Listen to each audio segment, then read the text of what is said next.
Polisi membebaskan pemuda F warga Takalar, Sulawesi Selatan yang sempat ditangkap karena dicurigai sebagai penyebar video hoaks mengenai suap terhadap jaksa dalam sidang Rizik Syihab. Polisi membebaskan F setelah menemukan bukti bahwa akun Facebook miliknya telah diretas oleh orang lain beberapa bulan lalu. Namun demikian, barang bukti 2 unit ponsel yang diretas oleh pihak tak bertanggung jawab itu tetap diamankan oleh pihak kejaksaan. Perlu saya sampaikan juga update terakhir bahwa tadi sore setelah dilakukan pemeriksaan dan pendalaman oleh tim kejaksaan, yang bersangkutan F telah dipulangkan karena tidak terbukti sebagai orang yang menyebarkan hoaks tersebut. Akun daripada yang bersangkutan telah diretas oleh seseorang yang tidak bertanggung jawab yang masih dalam pencarian. Kasus video hoaks suap terhadap jaksa dalam sidang Rizik Syihab merupakan salah satu contoh nyata serangan siber di Indonesia. Hoaks tak hanya merugikan nama baik lembaga kejaksaan, namun hoaks disebarkan pihak yang tak bertanggung jawab menggunakan akun milik pemilik yang sah. Tak mengherankan, laporan National Cyber Security Index 2020 yang disusun e-Governance Academy Foundation menempatkan Indonesia pada peringkat ke-76 dari 160 negara. Indeks ini intinya mengukur kesiapan dalam mencegah dan mengelola serangan siber. Dalam laporan tahunan Pusat Operasi Keamanan Siber, Badan Siber dan Sandi Negara terangkum serangan siber di Indonesia selama tahun 2020. Di antaranya, 2.549 email phishing atau pencurian informasi melalui surat elektronik, 79.439 akun mengalami data breach atau pembobolan data, dan 9.749 kasus web defacement atau serangan pada website yang mengubah tampilan atau konten. Selama tahun 2020, BSSN juga mencatat sedikitnya ada 1.293 aduan siber yang 51% diantaranya berasal dari sektor pemerintah. Laporan juga mengungkap terjadi lonjakan serangan malware pada periode antara 19 April hingga 17 Mei 2020 dengan puncak tertinggi antara 30 April hingga 11 Mei 2020. Di era digital, data pribadi rawan dijadikan komoditas maupun objek serangan siber. Maraknya pencurian dan penyalahgunaan data pribadi mendorong urgensi pembahasan dan pengesahan Undang-Undang Perlindungan Data Pribadi. Sejumlah poin penting termuat dalam sejumlah pasal RUU Perlindungan Data Pribadi yang telah disepakati DPR dan pemerintah masuk dalam program legislasi nasional Prolegnas Prioritas 2021. Pasal 9 menyatakan, pemilik data pribadi juga berhak menarik kembali persetujuan pemrosesan data pribadi miliknya yang telah diberikan kepada pengendali data pribadi. Pasal 13, subjek data pribadi juga berhak menuntut dan mendapatkan ganti rugi atas pelanggaran data pribadi miliknya. Pasal 18 dan 19 menyatakan, pemrosesan data pribadi harus mendapatkan persetujuan yang sah dari subjek atau pemilik data. Persetujuan itu diberikan secara tertulis atau lisan terekam. Pasal 27 hingga 30 menekankan, pengendali data pribadi wajib menjamin keamanan data pribadi dengan melakukan langkah teknis operasional.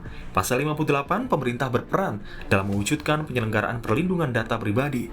Namun pasal ini menimbulkan perdebatan mengenai independensi lembaga pengawas pengelolaan data. Pasal 61-69 menyatakan denda paling sedikit dalam pelanggaran data pribadi adalah 10 miliar rupiah dan penjara badan minimal selama 2 tahun. Di ASEAN, sudah 4 negara yang mengadopsi Undang-Undang Perlindungan Data Pribadi, yakni Malaysia, Singapura, Thailand, dan Filipina. Sementara serangan siber dan penyalahgunaan data makin marak terjadi di tanah air.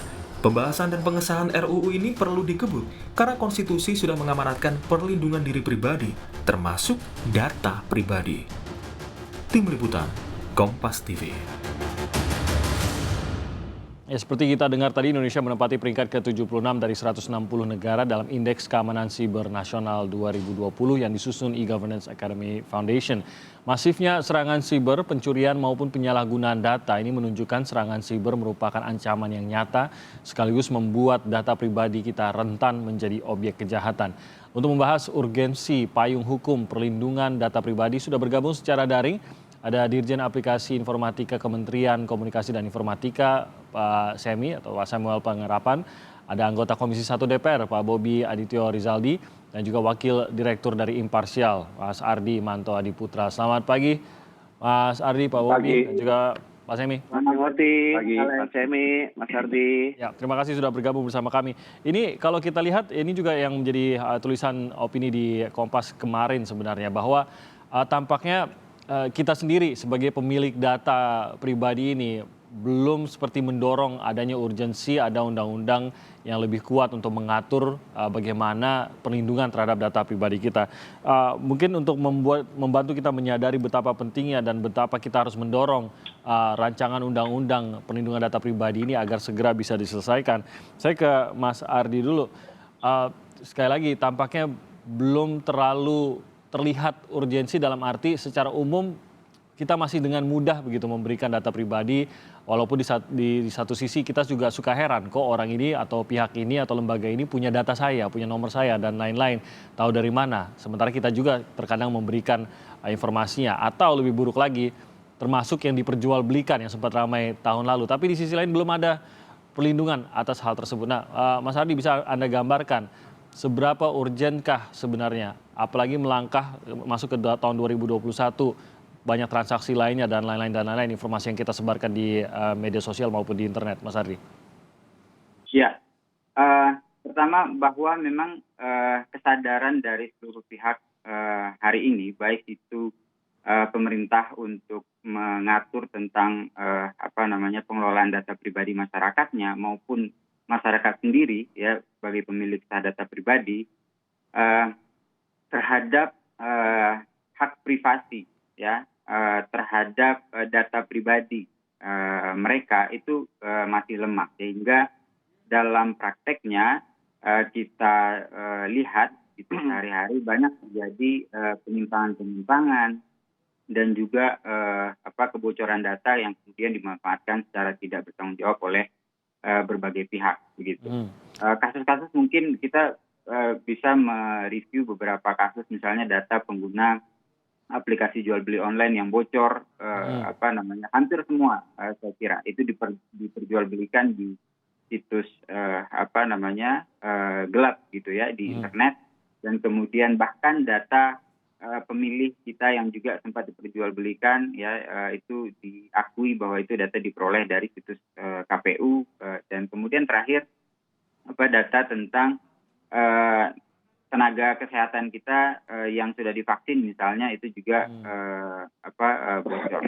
Nah ini terjadi karena selain kesadaran dari berbagai pihak untuk bahwa itu merupakan hak privasi mereka ya yang perlu dilindungi juga oleh pemangku kepentingan negara dalam hal ini, juga sistem perlindungan itu sendiri belum terbangun begitu. Kita belum punya aturan hukum yang komprehensif yang memadai untuk membangun satu sistem perlindungan terhadap data pribadi itu. Okay. Memang regulasinya sudah ada, tapi itu terpecah-pecah, seperti ada peraturan pemerintah, ada peraturan Kemenkominfo, tetapi tidak secara tegas hal itu mengatur tentang sanksi ya, tentang apa kewajiban-kewajiban perusahaan atau pengelola data pribadi ya untuk melindungi atau memproteksi data pribadi masyarakat kita Indonesia. Oke, saya ke Pak Semi. Pak Semi, memang benar bahwa bukan ada kekosongan hukum. Sebenarnya tadi Mas Ardi juga sudah menyebut sebenarnya kan ada peraturan menteri, ada peraturan pemerintah juga. Tapi untuk undang-undangnya sendiri ini kan juga datang dari pemerintah juga nih, usul dari pemerintah kepada DPR untuk disidangkan gitu. Mengapa belum memadai peraturan menteri maupun peraturan pemerintah, dan apa yang menjadi kelemahan dari peraturan di tingkat ini saja sebelum adanya undang-undang yang mengaturnya? Kalau kita lihat memang ada di mana-mana dan belum komprehensif. Contohnya kami sekarang ini sudah menangani banyak sekali kasus, tapi yang paling jauh kita bisa menerapkannya adalah memberi peringatan dan meminta institusi itu memperbaiki, nggak bisa melakukan denda, nggak bisa melakukan tidak ada sanksinya. Sanksinya masih hanya ya tadi administrasi harus suruh memberesin semua itu. Nah kita butuh ini karena kita tahu bahwa sekarang ini semua aktivitas kita di ruang digital itu membutuhkan data pribadi. Betul. Dan siapapun yang mengumpulkan data pribadi kita harus punya legal basisnya. Ya. Jadi waktu dia mengumpulkan, menggunakan, mentransfer, sampai memusnahkan. Jadi ini diatur secara komprehensif. Dan apabila ada pelanggaran ya mereka dilakukan, ada sanksi. Sanksinya ada dua, sanksi denda dan juga sanksi pidana kalau memang ada unsur pidananya. Oke, jadi ini sebenarnya kalau secara poin-poin apa yang dilindungi, bagaimana pengaturannya sebenarnya sudah terkandung begitu dalam peraturan-peraturan yang ada. Berarti yang belum bisa diterapkan atau belum bisa diatur itu hanyalah soal sanksinya, begitu Pak Semi? Iya, kalau kita lihat prinsip-prinsip dasarnya sudah ada di Undang-Undang ITE dan juga ada di PP 71. Itu prinsip-prinsipnya. Tapi apabila prinsip-prinsip itu dilanggar, itu belum ada. Oke, nah ini berarti memang pembahasannya sekarang bisa dikatakan bolanya memang ada di DPR. Sementara di DPR sendiri sempat alot juga nih pembahasannya, khususnya untuk berbicara mengenai lembaga yang mengawasi. Betul Pak Bobi bahwa ini yang menghambat. Siapa yang nanti akan mengawasi untuk perlindungan data pribadi ini? Apakah berada di bawah pemerintah, dalam hal ini di bawah Kemenkominfo atau di luar Kemenkominfo? Ya, jadi sebenarnya sih tidak ada hambatan yang sangat substansial sekali ya. Ini kan hanya pilihan-pilihan bagaimana kita mensinkronkan dengan pilihan konsep-konsep perlindungan data pribadi di seluruh dunia ini yang dengan pemerintah ajukan dengan yang kita dan publik inginkan. Jadi masalah soal otoritas data pengendali, yaitu kan banyak contoh-contohnya. Radikalnya di Amerika, ada juga di Eropa. Nah ini tinggal masalah bagaimana pemerintah misalkan sudah setuju walaupun di draft awalnya tidak ada badan otoritas, tetapi ada badan otoritas tentang ini kita akan berdiskusi lagi apakah otoritas pengendali perlindungan data itu ada di bawah Kominfo atau memang independen. Nah hal-hal ini sebenarnya saya rasa bisa diselesaikan dalam satu kali masa sidang ini karena ada pembicaraan-pembicaraan yang intinya secara substansi itu ya kita sudah bisa sama-sama akan menyepakatinya. Contohnya mengenai hak dari pemilik data atau subjek data dengan juga kewajiban si pengendali data. Itu kan banyak dikritik di publik bahwa kalau begini caranya konsumen atau pemilik data yang harus lebih aktif menuntut haknya. Sedangkan si ke pelaku pengendali data itu tidak terlalu wajib harus memberitahukan apakah sudah memproses atau memodifikasi. Nah hal-hal inilah yang kita coba seimbangkan, pilihan-pilihan itu sudah ada sehingga rasanya tidak ada satu hal yang sangat mengganjal karena memang legal teknisnya ini sangat detail. Karena kan tidak semua bisa diatur di dalam undang-undang yang nanti akan direferensi ke peraturan di bawahnya. Nah inilah yang kita akan berdiskusi di masa sidang ini. Apakah peraturan di bawah yang itu ke otoritas pengendali independen, apakah ke Kominfo atau ke peraturan pemerintah lainnya. Jadi sudah sangat teknis legal drafting lah. Kalau substansi tidak ada suatu hal yang menghambat sekali itu tidak ada. Oke, tapi sudah ditentukan itu Pak Bobi, siapa yang nanti akan menjadi lembaga pengawasnya, apakah di bawah Kominfo atau di luar pemerintahan? Ya ini yang masih kita dalam diskusi karena utamanya negara adalah pengendali data publik yang tertinggi. Jadi kan pengendali data kita jangan melihatnya platform komersial aja. Kemendagri dia punya, dia Bea Cukai dia punya, imigrasi dia punya, Adminduk dia punya. Jadi kalau misalkan otoritas perlindungan data itu ada di salah satu kementerian, bagaimana dia mau mengawasi di kementerian yang setara dengan yang ada di atasnya? Nah itu contoh-contoh secara legal draftingnya lah. Oke, nah saya mau kembali ke Mas Ardi kalau begitu. Dengan apa yang disampaikan Pak Bobi bahwa pemerintah justru adalah salah satu pemegang data, ya tentunya bukan salah satu, tapi pemegang data terbesar, data pribadi terbesar di negeri ini. Lantas apakah seharusnya lembaga pengawasnya berada tetap di dalam pemerintahkah atau justru di luar, Mas Ardi? Ya, selain tadi soal mengkoordinasikan lembaga-lembaga negara yang memiliki atau mengelola data pribadi, ya ada alasan lain juga untuk menghindari dalam pengelolaan atau pengawasan ini, yakni lembaga negara tersebut mampu terhindar dari kepentingan politik praktis atau jangka pendek ya. Untuk itu urgensi akan satu lembaga yang independen untuk mengawasi ya, untuk memberikan rambu-rambu itu menjadi hal yang sangat dibutuhkan. Kita tidak ingin itu negara itu menjadi state surveillance ya, mengawasi data pribadi dan juga mengontrol dan kemudian terjadi seperti yang di Amerika misalnya ya, state surveillance, kemudian aktivitas kemudian terjadi penyalahgunaan sendiri untuk kepentingan jangka pendek. Kalau sederhananya masyarakat akan berpikir seperti juga tadi diungkapkan Pak Bobi, pemerintah kan memiliki data pribadi kita. Tanpa kita informasikan pun justru kita mengurus data pribadi itu bersama dengan pemerintah begitu. Khususnya dalam hal ini Kementerian Dalam Negeri dan turunannya.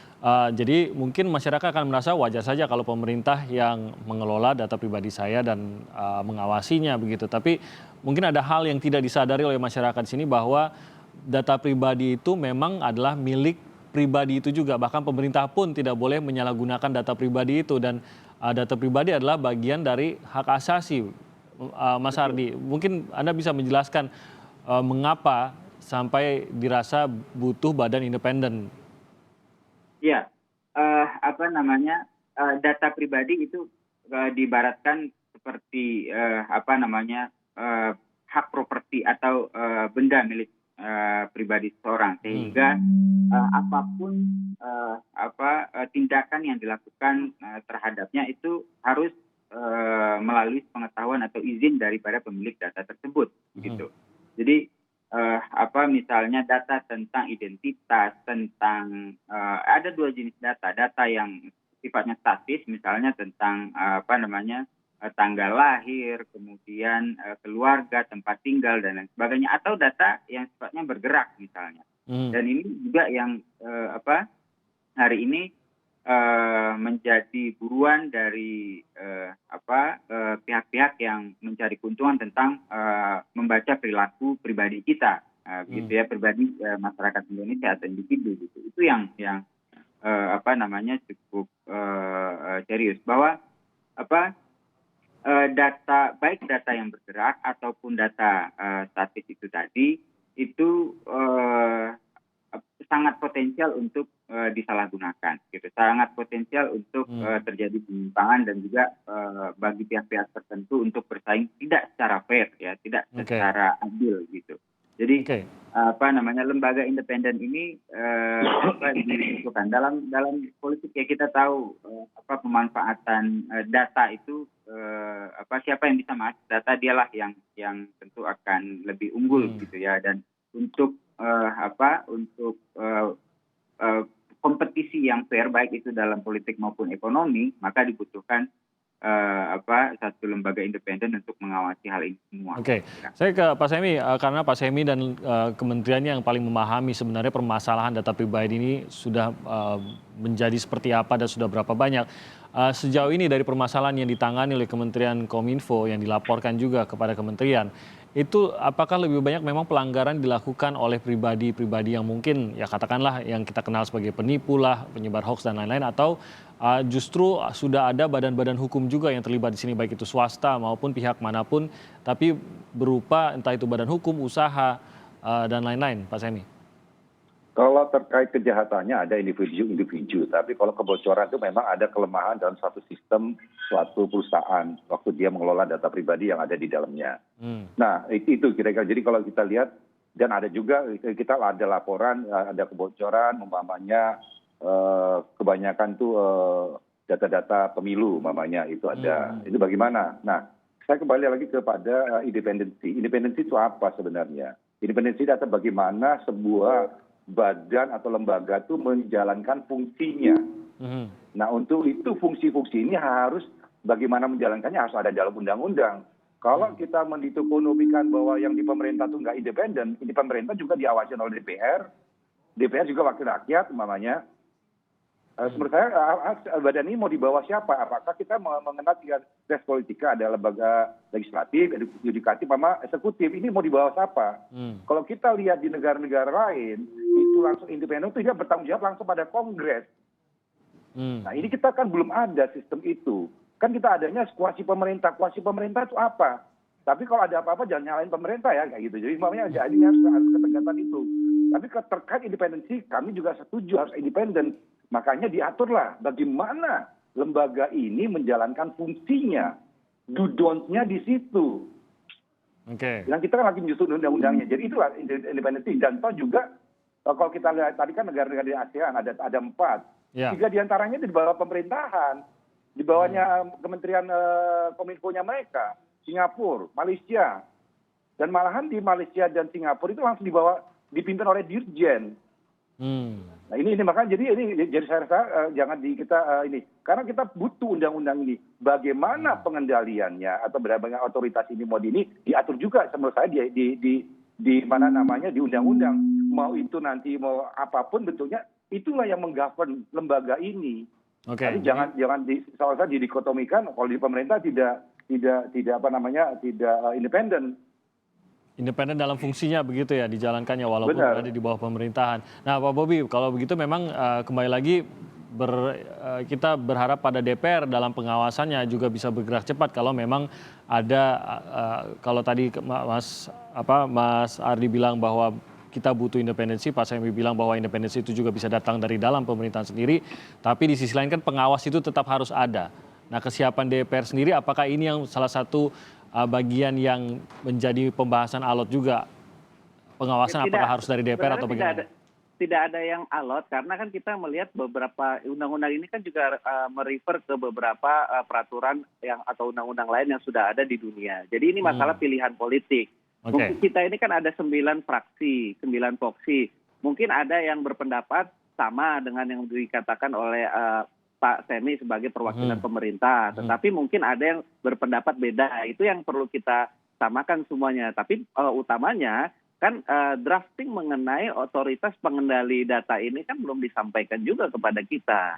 Jadi kan kita disitulah baru nanti setelah disampaikan kita akan bahas. Nanti peraturan-peraturan yang terkait di bawah otoritas tersebut itu merefer ke pasal-pasal yang mana. Apakah itu pasal kewajiban pengendali datanya, apakah bagaimana si pemilik data itu bisa mengeksersis haknya. Nah inilah yang nanti kita perlu harmonisasi. Jadi ya semua kan punya pilihan. Kalau kita tanya misalkan ke publik, publik juga maunya kita ada yang pengendali independen. Kalau pemerintah maunya ya rezim digital di bawah kita. Nah inilah yang kita ini kan semua pilihan-pilihan tersebut nanti kita akan bersepakat dan bagaimana yang dipilih sebagai kebijakan politik. Kalau namanya benar atau salah itu tidak ada dalam pembuatan mana yang terbaik begitu ya. kearifan lokal kita ya, tapi bagaimana ini bisa tersinkronisasi dan terharmonisasi dengan undang-undang yang lain dan juga sebagai kebijakan politik yang ditetapkan bersama. Oke, kalau dengar Pak Bobi saya mudah optimis Pak bahwa undang-undang ini akan segera selesai. Tapi kalau kita melihat dalam 2 sidang sebelumnya kan permasalahannya tetap masih di hal yang sama begitu Pak, garis besarnya. Selain nanti saya juga begini, kalau aturan kita mau internasional. buru-buru nanti kalau di MK kan kalah nanti kita disalahin, katanya bikin undang-undang nggak bagus. Kalau bikin kebanyakan nggak selesai kita yang disalahin. Oleh karenanya dalam prolegnas ini kita sudah memastikan tidak terlalu banyak, maksimal 38, tapi yang kalau di MK kan, coba dilihat, pembuatan undang-undang sebelum 2014 banyak kalah di pasal di MK. Tapi setelah 2014-2019 memang secara kuantiti itu kurang, tapi tidak ada yang kalah di MK.